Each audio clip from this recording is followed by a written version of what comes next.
Hi, my name is Jody Strout, and I am the Education Attainment Navigator for our Greater Minds initiative of Greater Spokane Incorporated. Thank you for tuning in to our webinar today, where we're going to discuss the education navigation services available through Greater Minds and some considerations and things to be thinking about as you are considering returning to school. So Greater Minds is an initiative of Greater Spokane Incorporated. We are the Spokane Region's business development organization, and we are working with local businesses and individuals to evaluate options and identify opportunities within our local educational ecosystem. And we are focused on helping those individuals return to school, finish their degree, and unlocking the opportunity for the future of our region. So our navigational services, as you can see on the screen, we do provide help in evaluating all educational opportunities available, making sure that any barriers that are in place are addressed so the student can successfully return to school to complete their certificate, 2, 4, or even master's degree. We also help to evaluate non-traditional pathways such as apprenticeship or industry certifications, if that is going to be the most appropriate pathway for that individual. We want to connect you to all of the resources that you need to be successful. So one of the #1 conversations I have with individuals is regarding the thought process that they don't belong in college. And I just want to reassure you that today's students are older, they're more diverse. 58% are working while enrolled in school. And it is never too late to go back to school. The Washington Student Achievement Council reports that 75% of job openings in Washington will require education beyond the high school.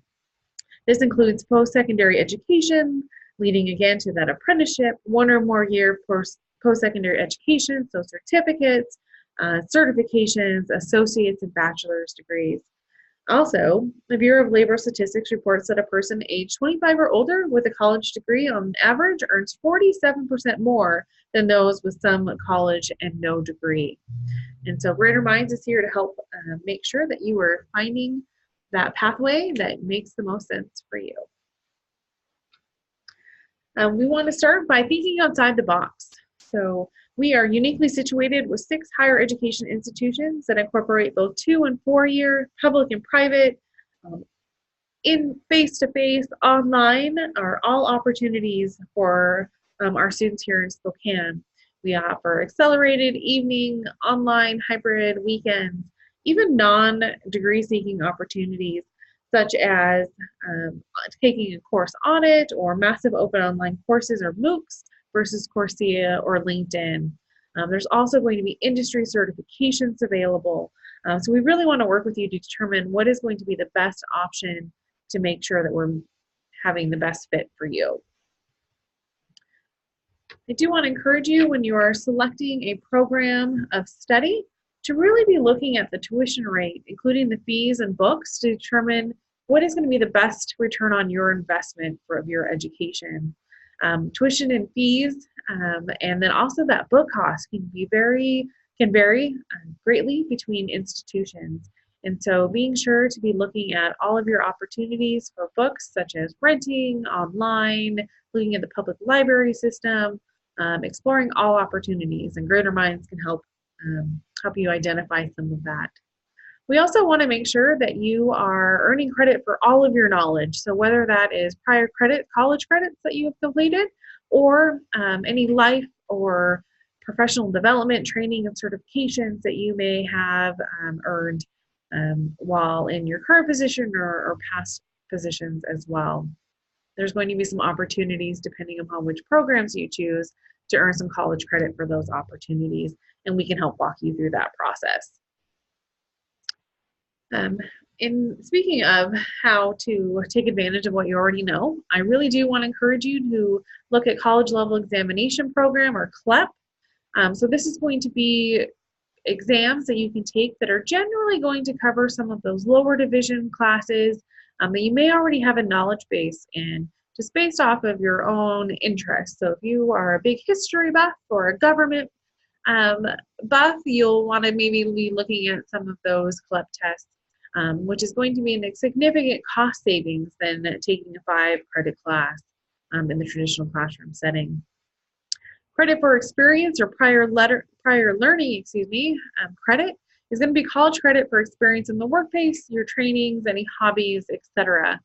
This does usually incorporate a portfolio assessment of some kind where you will be writing papers or providing documentation of this knowledge, which can seem like a bit of work, but it definitely can save you some time and some credits and definitely cost as far as your college education.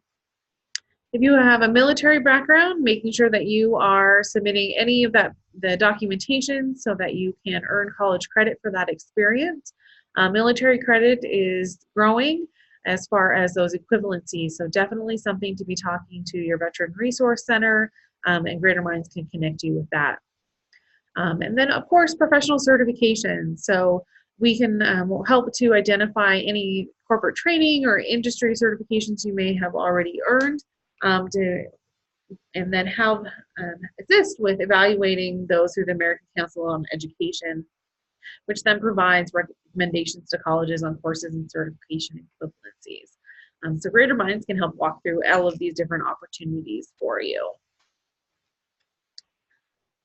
Most importantly, it's how to pay for college.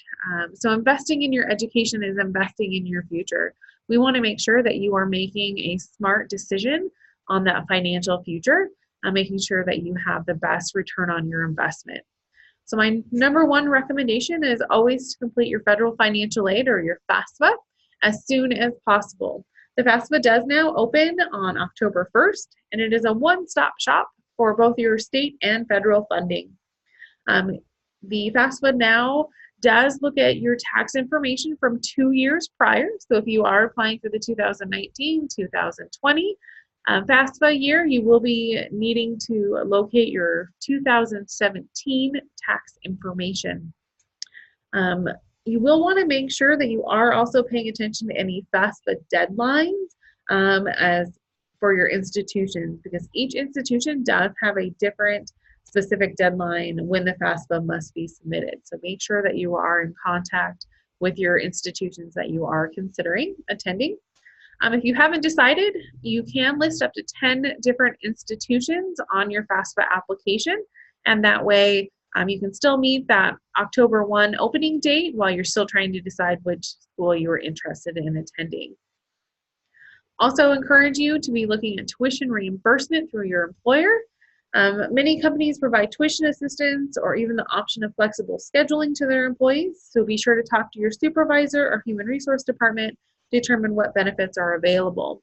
In many cases, there is going to be an annual cap on how much financial assistance your organization is able to provide, so be sure to check with your HR department as soon as possible, and we can also help to maximize those tuition dollars for you.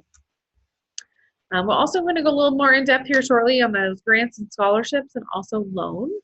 But I do encourage you to take a look at studentaid.ed.gov.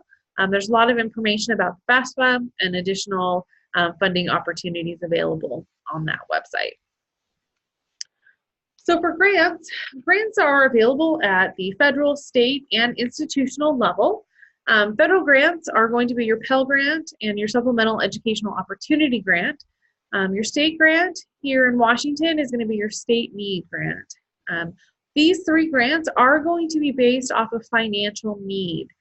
As a working individual, you may or may not qualify, but again, I highly recommend that you fill out your FAFSA as soon as possible to make sure that any funding or grants that you may be available for, you are getting in line for that. There also could potentially be some institutional grants, and this is going to vary each college and university. So not every college and university has these available, but if you do qualify and your institution participates, that should be part of your financial aid package as well. Please do note that graduate, professional, and second bachelor's degrees are not eligible for grants. These are going to be for first-time undergraduate students. Scholarships. I cannot encourage you enough to be applying for scholarships. It is not guaranteed, but it is guaranteed that you won't get one if you don't apply. There are many scholarships that go unawarded every year because adults don't think to apply for them. So I highly encourage you to be checking with your college and university that you're planning on attending, or even looking at the scholarship websites for institutions that you're not going to be attending. A lot of them will have outside scholarship opportunities available that you can apply for even if you're not attending that institution. Also be looking for safe search sites such as FastWeb, scholarships.com, the FAFSA scholarship search. I have a list of safe scholarship sites that I do recommend individuals take a look at. So if you're interested in that, I can certainly get that list to you. I also highly encourage you to look at your local organization. So really be thinking outside the box. If you are involved in a community service group, volunteer for a local charity or nonprofit, or a member of a local church, many of these organizations have scholarships available. You can look at their local or national websites or just give them a call to ask them about any potential opportunities. I do want to talk a little bit just about federal loans. I know a lot of individuals are not comfortable taking out student loans, and I completely understand that and I appreciate that, but a lot of individuals do need to decide, do need that federal loan in order to be able to go back to school. I highly encourage you only to take the amount of loans that you need in order to pay for your education, and being very careful about the amounts that you are borrowing. There are multiple types of federal loans, but really subsidized loans are going to be need-based. So there's no interest until you graduate, withdraw, or drop below half-time enrollment. The subsidized is going to be a non-need based. So that interest is occurring upon disbursement. So again, yet another reason to be very careful about the amount of loans that you are borrowing. If you're a graduate or professional student, you can borrow up to $20,500 each year in direct unsubsidized loans. And so again, that is kind of an up to, but your financial aid department will be providing those financial aid packages, and so you want to be very carefully reviewing those to make sure that you're making the best financial decision for those and for your own personal situation. There are several different loan forgiveness programs available for individuals. The first is the public service loan forgiveness.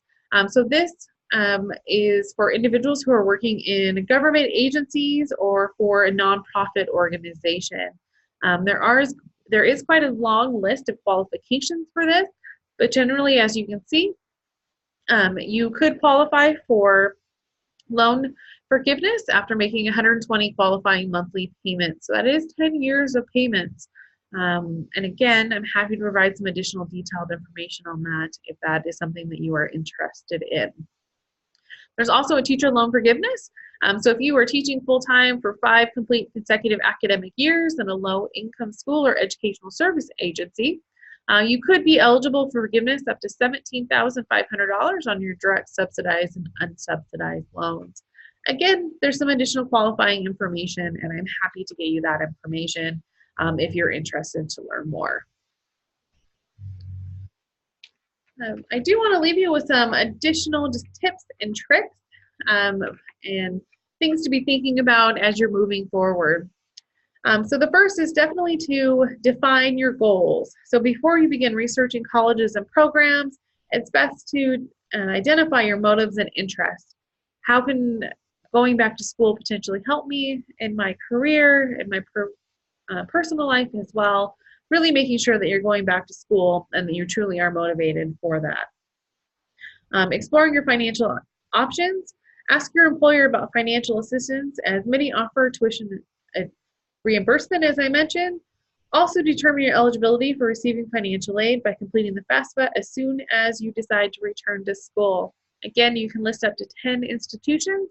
If you decide on an 11th, it's not listed, you can go into your FAFSA, remove one, add that 11th school in, and do some customization on that. But the sooner you can get your FAFSA complete, the better. Understanding your worth, that's really going back to the information I was providing about that prior learning assessment, the CLEP exams, military credit. As an adult, we have a lot of life experience and a lot of work experience, and being able to earn college credit for that is definitely to your advantage.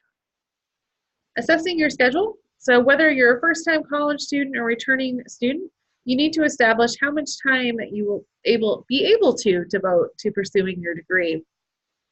This does mean that you probably are going to have to compromise on some of your activities, but definitely keeping in mind that it is a short-term time frame in order for you to go back to school and progress in your professional and personal careers. You want to definitely develop your support system. So it's important to identify one or more support people in your life who respect your desire to return to college. Try to line up a network of supporters, from backup babysitters if you have children, to a colleague at work with whom you can talk about classes and stress levels, to a good friend who won't let you skip a class because it's cold and raining or the car's broke down. So really building a support system will definitely help you succeed in returning to school. You can find out some more information about Greater Minds.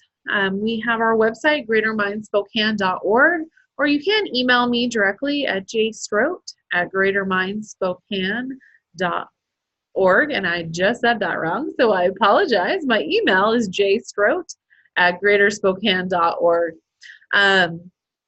I'm always happy to meet with you if you have questions or are interested in returning back to school but just aren't really sure where to start.